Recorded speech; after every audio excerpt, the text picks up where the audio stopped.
Hi guys, my name is Anastasia, and we have today our regular live, just my interview with a celebrity. Just give me 1 second, please. Let me check my social media if everything is working. Of course, it's on a private. So here we go, public, done. And we're live and we're public now. So welcome, welcome, welcome. My name is Anastasia. I'm celebrity hairstylist. I'm the author of 2 books. I'm working in Toronto, and today, welcome to my series to interview with a celebrity. And let me introduce my today guest.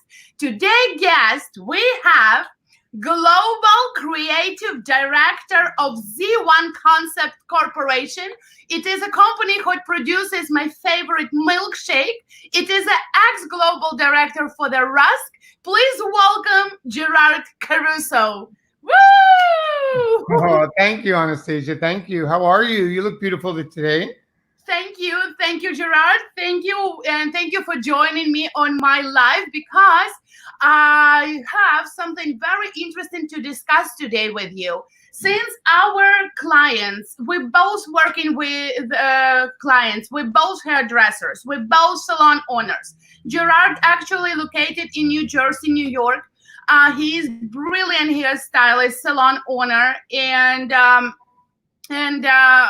he travels the world to see the all those trends for the hair. He's an educator for milkshake, and we see, Gerard, with you all those trends and all those things what is going on in a beauty industry. And of course, since now we're meeting so many changes with this lockdown and with this COVID, and everything changes. And since fashion is that signal, what is showing, what's going on in a society, I'm sure we're going to have a lot of trends changing and industry changes in general. So what is your thought about it? So how are you dealing with this? Did you notice any difference, since I know you guys are back to salon as well? We are. You know, it's amazing because we've all come out of the lockdown, and we all started opening our business again. And, you know, when you look at the industry where it was before and what was going on before and how were the trends set and where were the trends coming from, I think it kind of changed to the aspect. First of all, the salon industry right now, people are focusing on how are we going to revive? How are we going to come back from what we've been through? And I think that it's really, really important for us as stylists to really realize that we need to take this opportunity right now and rebrand ourselves, reinvent ourselves. And that could be something very small, that could be something very big, but to look at it. But when you look at where the trends were being released before and what's happening now, I think that you're going to see a lot of individuals creating their own trend, creating their own individuality, stepping right outside the box, because we're going to be very limited.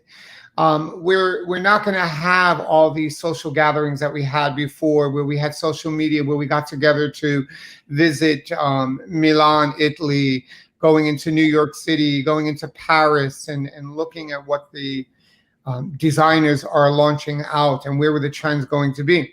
And I think that right now, when we look at our industry, it enabled each one of us to really tap into our creativity and our artistic field, because we are artists. We are artists in our profession. And what better way now to rebrand yourself? And if you followed a trend before and you kind of implement it, why not start creating the trend? Why not, looking at what's going on in the industry today? Is it blonde? Is it brunettes? Is it short? Is it medium? Is it long? We all know that our guest had plenty of time to think about what their fashion faux pas was, what really inspired them. And I think that, I think you and I, Anastasia, we've talked about it before. Yeah. We're reinventing who we are as hairstylists. Exactly. Right. And I think that that's one positive thing that we could let every stylist realize, is that this is the opportunity. The opportunity is now. We are coming out of something that probably was trying across the board. I mean, let's face the facts. probably everybody during lockdown in their homes, their trend was sweatpants and t-shirts and shorts and maybe a little bit of makeup, minimal, starting to grow their hair. And then they realized once we started opening again, how essential a hairstylist was. That's true. Right. I just want to add that hairstylists maybe not essential as hospitals, Right. Right. And things, but actually we are essentials because we're not only stylists who creating the beauty, we touching people's hearts. Wow. Because we have, like, for example, I have clients like single women who live in by themselves, who have no family here, and for example, for her to go to see her stylist, it is event, it is something what she's looking forward to, it is she's planning all her day around it, because she comes to the salon, she doll her up, then she has planned her lunch with her friends to go and show her hair, so it was part of a life. Or I have another example, when, let's say, person has a damage, like, injured shoulder, and she just simply cannot wash her hair physically, and she was coming to the salon just that I would do it for her, just feel her good, because beauty is that what implement and affect your inner side. Because when you're looking in a mirror, it is a very strong psychological effect when you think about it. Yes, I do have psychology degree from my previous life. Because look, when person wakes up, first thing what person do, goes to the bathroom, and then he or she looking in a mirror. And what you see, this is gonna set up your mood, because the psychology of person is, when you're looking in a mirror, first thing what you're gonna notice is imperfections. So if you have your roots, you're gonna say, oh damn, those roots are like really bugging me. Or if you have a pimple, oh I didn't notice that. So you see those. But when your hair is looking beautiful, you kind of illuminating one problem of your life. Right. And I think that too, we need to realize too, it is given the possibility for somebody to look at themselves differently. We touch lives in so many different ways. We, exactly what you say, beauty is in the inner soul, most importantly. It's what's inside of you. Right. That's the beauty. And it's our job to see each and every one of our guests, each and every one of our clients for as beautiful as who they really, really are. Cosmetically, we can change them. We have the capability of cosmetically changing them, giving them a different look, giving them a different color, giving them a different perspective. But, looking good is feeling good. It's an age-old tale that people used to always say. And it is so true. And a stylist, it's kind of funny, Anastasia, and I've always respected you because you're an author, you have a psychology degree, you're a hairstylist, you're creative, you're an artist. And I think that there are a lot of stylists that look up to you. But when you really, really think about that, every time we deal with our guests in the salon, we become psychologists. We talk to them. We know their inner secrets. We know what they've been going through. If it's something good, something bad, we grew up with them. We grew up with their children. Yes, they're our guests, but we ended up taking them in almost as family. And we need to realize that we, other than a plastic surgeon, have the capability of cosmetically changing somebody and making them feel good about themselves and better about themselves. And I think that that's why I'm like really onto this whole program, that the time is now for each and every one of us to reinvent ourselves, rebrand ourselves. If there's something that you were doing before as a stylist that you were on the fence with and you weren't 100%, or you didn't care for it, now's the time to do it. Like you and I talked about once before, if you want to focus on being the best blonde giver and create the best blondes in somebody, then focus on that. Reinvent yourself. Advertise yourself as doing that.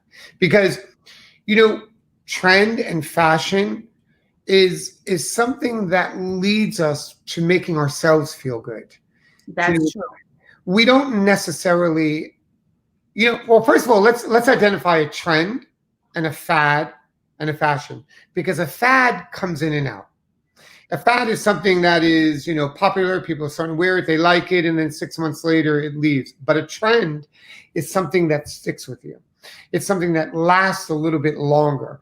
It's something that you get longevity out of. So it's more of a locomotive and you can go a lot further with it. And when we look at that I look at some of my idols out there, that I've always patronized. Vidal Sassoon was always my amazing man. And I remember watching his documentary and, when he would say, you need to look at the inner eyes of somebody. You need to look at them for who they are, not just automatically try to create the newest and the greatest look, because sometimes the newest and the greatest look is not the best look for them. Absolutely. And actually, I think now after the lockdown and after all this COVID happening, I think we're living during those times what actually from a couple, maybe 10, 20 years is going to be in the school books. Children going to teach, oh my God, do you remember you was living during that time? Because it affects every single one of us. And as a stylist, what I noticed since I'm back, that people are looking forward for their appointments like never before. Yes. Like never before, because they realize how important those little things like haircut, like your massage, like your manicure, is it something what you can live without?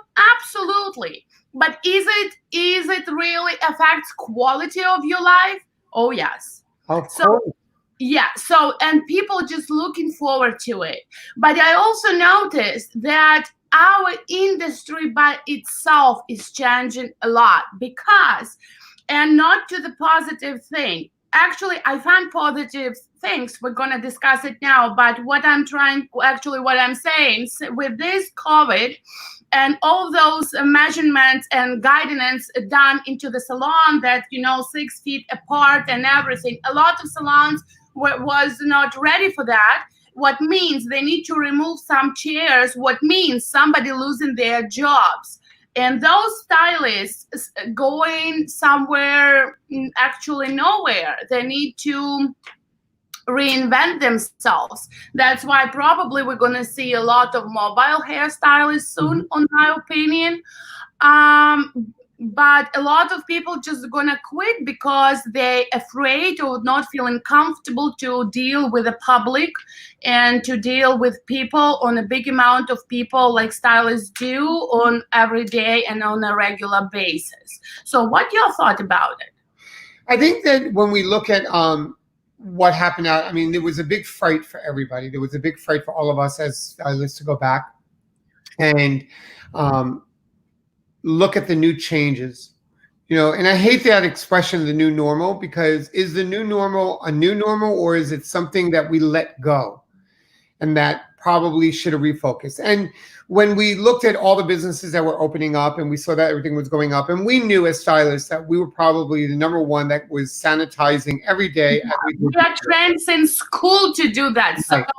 So for me, it was nothing new except those masks, maybe like some little additional touches. But to use one towel per client, this is like freaking common sense. Exactly. To sanitize your tools after each client, this is a common sense. Exactly. Like hair from the floor, it is a common sense. So I don't really understand those. Yeah, like maybe it's add something new, like kind of wipe it down the actual chair after single client, but you never actually gonna let your client sit in the dirty chair anyway. Well, and that was something that I always said before, and I was wondering why everybody was kind of freaking out, because I thought to myself, well, you use a new cape on every client, something you should have done before. You sterilize your utensils, something you should have done before. Other than, were the shampoo bowls a little too close together? Did you have to put a plexiglass up? Did you have to separate your stations? I think that everybody started going into panic mode because for the salons that were, and the independents that were following this protocol before, it wasn't a lot. Like for me, there wasn't a lot to change in the salon, but it gave me the opportunity to stop and say, let me take this moment. Let me rebrand my salon. Let me change things in my salon. Oh, we are the same way. Right. Maybe put a fresh coat of paint up. Maybe welcome the guests back to something new and inviting and fresh. And it worked. And that's what we focused on, because all of the sanitation properties, we were doing that before. So what did we have to do? We had to make sure that we were fully stocked. You know, maybe instead of having 1 gallon of barbicide stock, we now stock 3 and 4, and a lot more alcohol and sanitizers and temperature gauges and things like that. But I think what we did lose as hairstylists, which this allowed us to wake up and bring it back, was that one-on-one with that individual guest, where everybody started getting nervous. Oh my God, I'm not going to be able to double book. I'm not going to be able to triple book. I'm not going to be able to put 4 different colors on at one time. Well, technically, you cannot do it anyway. You're right. And if we look at it this way, when the return of the salons opening up and the stylists were coming back, there was more work that needed to be done. So there wasn't going to be a loss of income in that aspect, except for the people that were not able to go back to work. But it gave my salon and the girls that work for me, which they're really, really enjoying, that one-on-one with that individual guest that they deserve. You're absolutely right. Like me, I was working in a salon like that before. I was always focusing on one person at a time, and I was actually made this as my kind of mission. I'm changing the world just one head at a time. Yes. Because every single person, it is a one individual world. So when you're giving your full attention, your full focus, your full creativity on one person, that person feels so grateful and so good, and you feeling actually less stressed because you're dealing only with one client. You're not trying to deal with multiple one and going crazy. I used to work like this, so for me it was no changes, but I see it's changed for many people. But I think it's actually great changes. Yes, great changes, because I'm looking at my fellow stylists, you probably also following. We see so much creativity at them now skyrocketing because of that they're just focusing at one client at a time. You want to know one thing I noticed, Anastasia, and I have to honestly say this. After I had a roundtable discussion, I was talking to some stylists. You know that I do those open discussions. And what I'm noticing now, not only in my salon with my girls, not only in my work, what I've heard from other stylists and from their work, that their creativity is so much stronger now. The work that they are doing is so much better now. Like one stylist said to me, you know, the other day I did something that I've always struggled doing as a hairstylist, this one look and this one color. And when I stopped and I looked at it when I was finished, I was like, oh my God, it looks beautiful. And I think that's because we are rebranding who we are. We are refocusing. We are giving that individual. When you try to double and triple book, your focus is all over. Yes. You're focusing on 3 or 4 people, that you are not focusing your creativity to the best that it could possibly be on one individual work. So your key point about saying you're changing the world one head at a time is so true, because the quality of work that is leaving salons now is much more higher scale than before. And I also think that that's what our guests are going to look for. They are. I also noticed, since, I mean, you know, you are very strong hair colorist and hairstylist, and I'm as well. But also, when you live in everyday life and as a professional, and you know, okay, tomorrow you book, and day after tomorrow you book, you start taking this for granted. Yes. And I noticed for myself, since now I need to book this extra time between clients for sanitizing reasons. So I'm booking actually extra time, and that what gives me, that's what I notice. And you can, like, my Instagram now, it's like, whoa.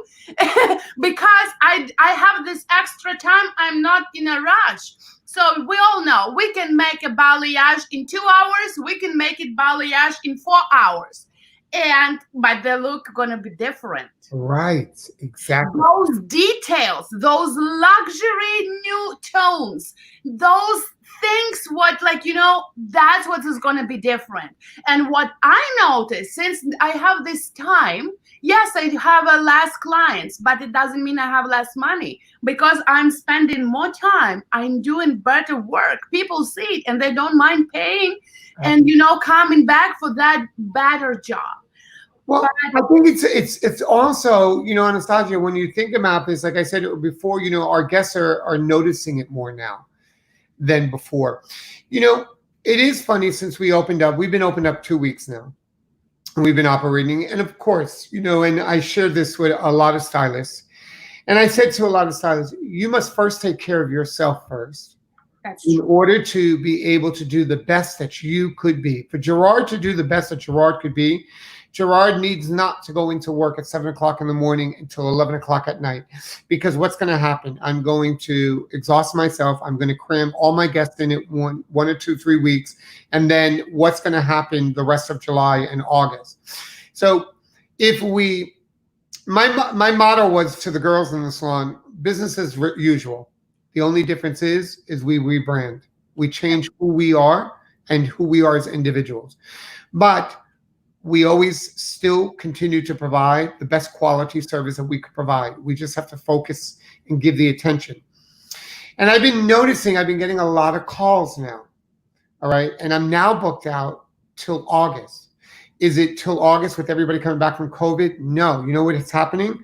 I'm getting corrective color work requests from people that went back to their salons to have their color done. They felt rushed because of shortcuts that they were taking in order to get more clients, and now they have to come in. We just did on Friday 3 color corrections on highlighting, that people needed to come back for. And I think that, like you said, you can do something in 2 hours, you could do something in 4 hours. It's the detail that you put into it that makes your signature stand out in the work that you provide. That's true. I also did yesterday actually color correction on a girl. She used one of those kits. Some hairdressers was doing those virtual and online consultation, and then online they estimate her hair color, and she was like platinum blonde, and they sent her kit. So of course it's turned out everything orange and mess, whatever. So it took me 5 hours to correct, and it's turned out beautiful. But my problem was, since I posted this and I explained to my clients on my page, so this took me 5 hours. That's the steps what I need to take, because it doesn't work that you just slap some color and magically it's turned around to the color what you wanted or what you have in your mind. It doesn't work that way. So, and of course it's products, it's expertise, it's like everything. So of course her bill at the end was more than $600. And I posted the price too, just to show that this is expensive service, because it's so advanced service that not even every experienced hairstylist is able to do. So, and a lot of people start like in comments on a Facebook start saying, oh, why are you saying this? Since a lot of people lost their jobs, it is a half of my rent. How you can actually advertise and showing that your works cost like so much money. What brought me to think that actually from fashion point of view, we now gonna have a more separation in people, because they are right. A lot of people lost their jobs. A lot of people cannot afford to go to the salons anymore. And that's why, on my opinion, we come into the fashion, it's gonna be now more separation. It's gonna be a trend for those natural salt and pepper look, because people going gray on a natural and they making it look what is great. And if it's working for you, I support you, and I can advise you what shampoo you can use to embrace and actually you make that silver look even better, what is going to be fitting in your budget. But also we're going to have those people with that gorgeous hair, so I see this separation not only in fashion, but I see that separation in a society as well. What do you think about that? Well, I think that what's happening now with fashion is that people, like I said earlier, people are going to start to embrace their natural elements. Like you said, I've noticed that too. Yes, there are some people that they had time to have their regrow grow out. Okay. And they notice that, you know what, right now financially, it's probably better off for me to cut the excess color off, create a short new pixie style, and embrace my gray.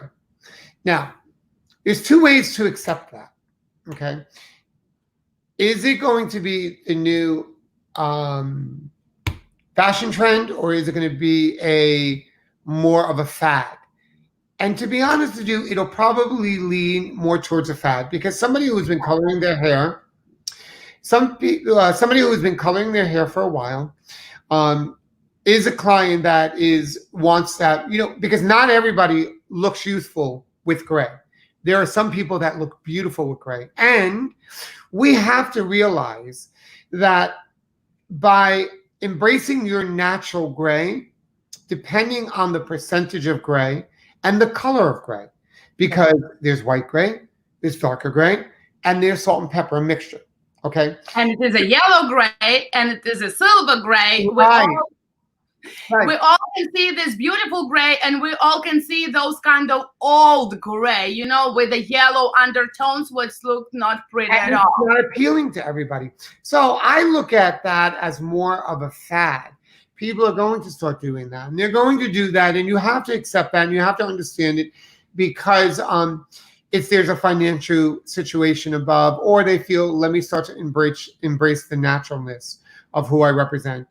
And will a percentage get tired of that after a while? Yes. For me, and I had a few of my guests also ask my opinion on that. And I said to them, I don't disagree with you if you choose to do it, but let's define why you want to do it. Is it because you want to create a new trend? You want to create a new look? Is it because it's a financial situation? Because you're my guest. I'm here to service you. You need to be 100% honest with me. Let's not say that it's a trend or a fashion thing when indeed it might be a financial situation, which is okay. And it is okay, because I'm here to guide you through that. Because that client is still going to come in to have her haircut. That's true. Okay, she's still going to come in to have a haircut. And let's face the fact, you hit the nail on the head, Anastasia. If you're going to embrace your natural gray, you need to utilize certain products that are going to keep that gray, keep the whiteness of it, yes, the brightness of it, eliminate the yellowness from it. Possibly you'll put a little 3 or 4 foils in the front to enhance the lightness around the face. And that is what's going to happen. But the trend is also a trend. Okay? It's a fad. It's a facade. It'll go, period. When you look at where are people going fashionably, people are now reinventing themselves, because then you have that side of people that, even though that some of them are going back to work, there are still companies out there, and there's still employment out there that is trying to hire people. All right. And they want to embrace that youthfulness. So they need a new look, a new trend, a new comment c'est quoi on their hair, but they need something that's going to separate them, because they are rebranding themselves. That's true. So we should be aiding them. Absolutely. And also what I noticed, it's starting a new era, I would say. What I absolutely love, when every person gonna have more individuality. So it's not gonna fit for those like kind of fashion trends. I wanna be like to be in trend. Now people, I wanna be individual. I actually gonna be the island of inner individuality in a sea of sameness. Yes. Because I also noticed I have a client who is like high position, high top management of banks, and she is blonde. But now she wants like pink or blue or violet because she's saying, I always want it. But since now I'm working online and I have a possibility not turn camera on and experiment with my color, I'm gonna use that opportunity. Well, no, go ahead, finish. Yeah, or I have another people like who decided to go gray, like, this is a new look for me. I want to try it, and I don't care that. And let's say we were coloring her bright red before. So I see that everyone, it has impact on everyone, that everyone start thinking about themselves as an individual. I'm telling you, I have a goosebumps, and I actually love it. Love it. I think it's brilliant, and that's what I am thankful and grateful for this lockdown, that everybody has a time to stop and focus on themselves and think, who am I? Mm-hmm. Mm-hmm. And here's the other thing too. When we talk about trend and when we talk about style and when we talk about looks, like what was before, some of it will remain. It will. Some of it will remain. But I have noticed a lot more of several different things. Back when balayage and ombre, when the ombre was really, really big, it was a way for people to embrace a new trend, a new style, a new look. The maintenance wasn't 100% there because there wasn't a lot of maintenance on that because it allowed them to have their regrowth area. But I have to honestly say, I've noticed a lot of that changing. I haven't seen, at least up here in the US market and with other stylists that I talked about, in the United States, a lot of people that were doing ombre have changed off. They've switched off. Some of them are starting to do, there was a lot more micro highlighting coming back, a lot of baby lights coming back in. A lot of that chunkiness and a lot of that ombre, a lot of that balayage was slowly drifting away, but they're doing balayage differently now. And they're doing balayage with tones, and they're twisting the hair after the color has already been applied and balayaging right on top of that. So again, it's not only we as stylists and creative and artists, not only are our guests, but our techniques are reinventing themselves. That's true. And sometimes you need to create a technique special technique right for this client. Because, for example, like you had these clients too who come in with that much regrowth, right. and they say like, I want to do this balayage because it's less maintenance and I want to look good. So that's what you need to reinvent that techniques right for those clients right away at this minute. What I think is actually amazing. It is, because we have to step back now and we have to look at everything as fresh, brand new, and a reapproach. And I taught a class not too long ago, and it was on a webinar Zoom, and it was two different classes. One class was on retackling the regrowth area after the client comes back from lockdown. Yeah. How do you approach that? Because now you're dealing with 4 inches of regrowth, 6 inches of regrowth. You can't apply that the same way you applied it before. Yeah. Just going to the scalp. You have a cold shaft now. You have the mid shaft to the ends, which is been pre-lightened for 4 months. Okay, it's lightened, it's been weather beaten, it's been thermal abuse.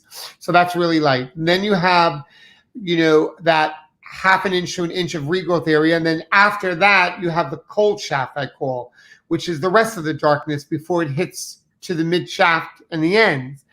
So I was trying to explain to people that your approach has got to be different.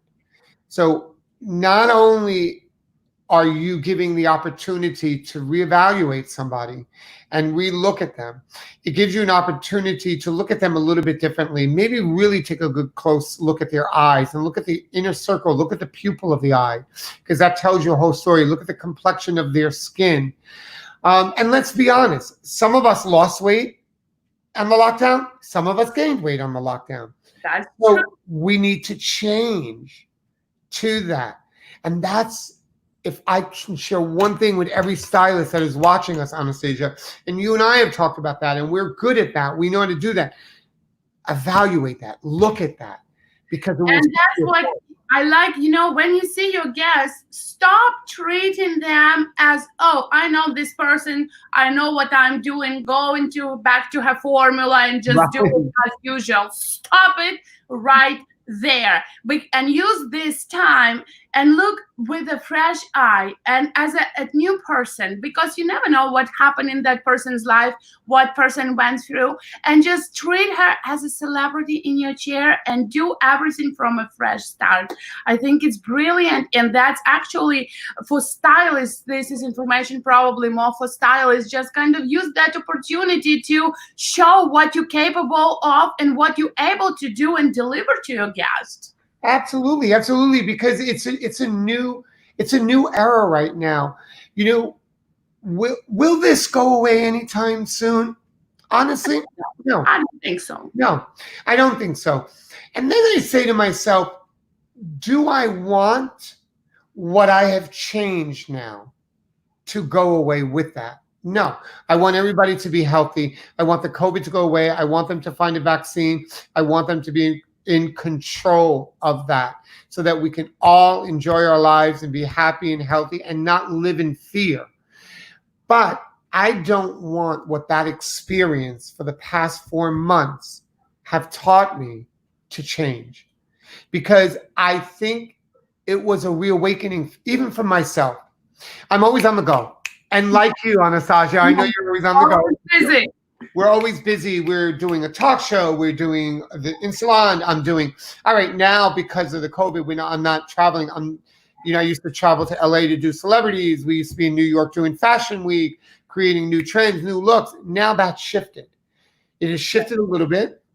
It has given me a reality check to appreciate what's around me. I remember when I first started as a hairdresser, as a young hairdresser, I would go for a walk in the park, or I would go for a run. I would go to Central Park in the city, and I would look at the environment around me. I would look for inspiration. I would go to the museum. And then I realized, as a busy stylist and becoming successful, and when fame started hitting, yes, that I kind of put that on the back burner. Yes. I wasn't looking for the inspiration anymore. I was giving the inspiration. And I think that what I'm getting at is that what we have all learned in the past 4 months, yes, we all went crazy. We all had Zoom parties and cocktail parties on Zoom. You and I had a Facebook Live. I know Facebook. FaceTime. Cocktail hour. You know what I mean? And we enjoyed it. It was fun. But we all learned something from that, because we at times had moments by ourselves to think about where are we going, and how many people's lives are we going to affect on the way. And at the end of our journey in life down the road, we're not measured by how much success we did, or how much money is in the bank, or how many interviews I did. I'm measured by how many lives I touched, and how many lives was I able to inspire. Just like Vidal Sassoon inspired me, Beth Minardi inspired me, Irvin Rusk inspired me, all of that. And I thought to myself, this is the time for us as stylists to embrace our creativity and really look at it at a different level. I think it's amazing. And actually, I quite enjoy this more intimate time with the clients. When I'm saying intimate, because it's one-on-one, you're just focusing on the one person. I actually like that more. I don't want it to go away. I like it. I really enjoyed it. I feel more calm and more creative. Yes. A lot of us. I mean, you know what? And sometimes, and I'm sure all of our stylists that are watching, they go home from work and they're exhausted because they did work, because now they're exhausted. I don't think it's from the physical work. They're exhausted. Right. It's more emotional. It's more mental because their brains are working a little bit harder. That's Their true. emotions on possibly they're meeting one of their guests that hadn't experienced. I know that I've lost people during the COVID-19 that I was friends with that, and then I've found out people that I'm very close with that have lost somebody. So we go through an emotional roller coaster. And that we also need to embrace because it's not a bad thing. What becomes bad about that is if we let that emotion affect us That's rather than teach us. And I think that's really, really important when we look at aspects like that. But like you, I'm enjoying it. I am enjoying getting up and going to work. I'm still doing education. I'm still doing interviews. I'm still looking at the creative side of things. But what I'm thinking. Like the main message is it's here that don't focus on the past how it used to be. You just need to adapt this. I hate this kind of this thing like new reality, but right. it is like you need to adapt those new rules and you need to be more flexible with it and find joy within, because if you're gonna focus on negativity that I like it like it's used to be, or you cannot change this anyway, so you're gonna be more in a frustration. So you just need to create those happy surrounding and comfortable surrounding for yourself with new rules where you're gonna feel safe and comfortable. And that's what my message is, that because it is a lot of changes, a lot of people don't know what's going on, and we all don't know what's going to happen, though second wave, third wave, we have no clue what's going to happen. So that's actually the best time to enjoy this life in a moment and try to find good things about it. And if it's hard for you, my dear viewers, you can just play this simple game. Find every day, find 3 ways, 3 things what you like about today in this new reality. And you're going to see, you're going to find it more and more. And that's how you're going to build your mood and spirit up a bit. I love how you say the new reality, because, we've been programmed through social media. We've been programmed through, all television and news, because everybody's been glued to it, where, the new normal, the new normal, the new normal. And, I had to struggle with that because I thought, well, the new normal should have been the normal all along. Yeah. But it's a change of life. Let's think about this for a minute. The saying that cats have 9 lives. Okay. I start to think to myself, it's always good for us to rebrand ourselves or reinvent ourselves and to look at things differently. Because at the end of the day, if you get stuck doing the same old thing, and the same old thing, you get the same old results. If you want different results, you need to change. So but it's stupid to do the same thing and expect different results. You need to change it. Exactly. And we were forced. Really, we were forced. And, whatever anybody believes in is okay. It could be a message from God. It could be a message from Buddha. It could be a message from anybody. But we were forced to say, let me hold back the reins a little bit and give you time to think.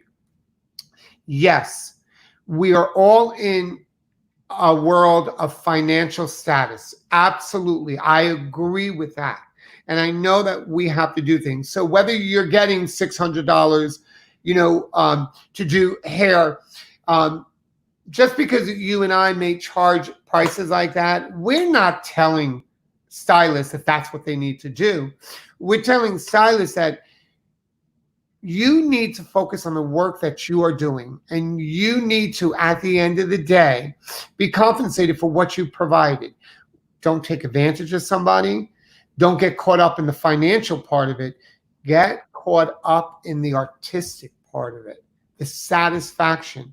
Because at the end of the day, it'll all reek back. It'll all come back to you. All gonna come back. And also I'm like, what I'm thinking, like, because we are talking to stylists, and of course a lot of stylists have a lot of fear how they're gonna make money, because that's true that a lot of people not coming to the salon because they're not feeling safe or comfortable, or somebody decided to go with a natural look. They don't need hair stylist as often any longer. So a lot of stylists are worried. But what I'm thinking, you absolutely, and I agree with you, Gerard. If every single stylist is gonna focus on something one, what he or she is doing the best, if it's gonna be barbering or coloring or haircut, even a fringe trim, if you can trim a fringe like nobody else, trust me, you're gonna have a lineup just for those little details, and that's how you're gonna make money.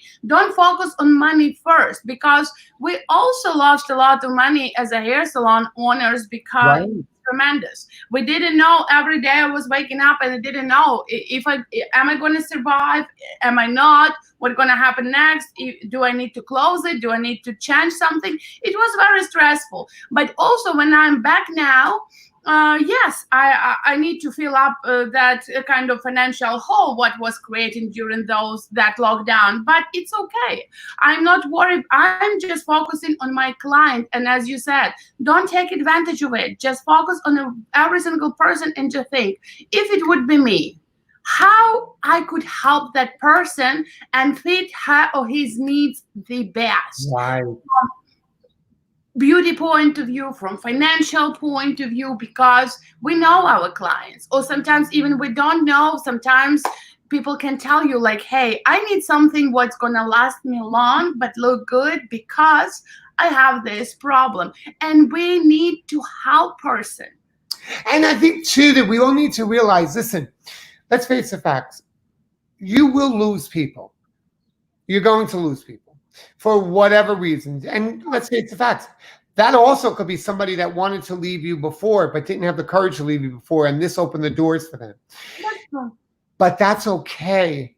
And to all our fellow stylists out there, that's okay, because you will get that back. And maybe you were not able to take a new client because of the situation that you were booked. And, yes, we are all going back to work, and we are all trying to focus on what is going to happen.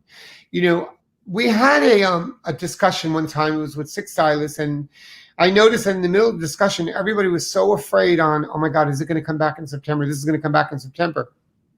And I said to them, if you are worried now that this is going to come back in September, then you're not focusing on what you need to focus now. Because if you focus on what you need to focus now, it's like they tell you in the airplane, put the mask on yourself first before you put it on the person next to you, because you won't be able to help the next person. Exactly. If we focus on what's going on right now, we'll be able to conquer the present and be prepared for the future. That's true. So, oh, I love it. My goodness, can you believe it? We already talking 50 minutes and time just flew by like that. It's like, oh, wow. Guys, I think it was a little bit helpful for you, and just to see those kind of things, what's going on behind the curtains in hairdressing industries, what stylists talking, what stylists are worried about. And we truly, truly, truly love you as a client, and we truly want to help every single one of you, because sometimes great hair, it's not always about money. Sometimes it could be that right purple shampoo what's gonna change those silver tone, and you're gonna look fantastic. So, if you didn't come back to your stylist, just go back and ask for advice, even if you're going through some changes. It's never hurts, just for a consultation. I'm sure your stylist will be happy to see you back. True. And I think it's important too, Anastasia, for us to reach out to all the guests that are out there too. All the guests, like you're saying, that, if it's something that you are going through, look at your stylist. We take an oath. You're going to confide in us, and that's only between you and us. And for every stylist out there, you need to look at it that way. What your guests speak to you about is something that they speak to you about. And I always encourage my guests, if there's a financial burden that's being placed on you, let's work through it. So maybe we slowly get away from being a double processed blonde. Maybe let's do something that will prolong you a little bit, won't be as That's cost true. effective. We're not telling stylists not to charge for their work, but we're telling them to be considerate of what your guests are going through. Because at the end of the day, it's just a money exchange. It's never a money loss. Exactly. So, Exactly. Anyway, that's probably would be it for today. Gerard, do you have any message would you like to share with our beautiful viewers? I would just like to tell everybody that you are beautiful in everything that you do, in everything that you offer. And we are in such a dynamic field as stylists. We are sensitive. We love to have a good time. We love to laugh. We are creative, artistic, and inspirational people. And we need to always continue to be that way. And remember, change who you are for who you want to be. Don't change who you are for somebody else. Make what you want in life. You can achieve whatever you want in life, and you could have whatever you want in life. You just need to put the footsteps in order to get down that path. So I enjoyed it, Anastasia. Thank you for having me. It Thank is you very much, Gerard, for your time. Thank you for coming. Thank you for, share your point of view, your wisdom. It was very valuable for me. So thank you very much. Guys, thank you for watching and see you next time. Bye-bye. Bye.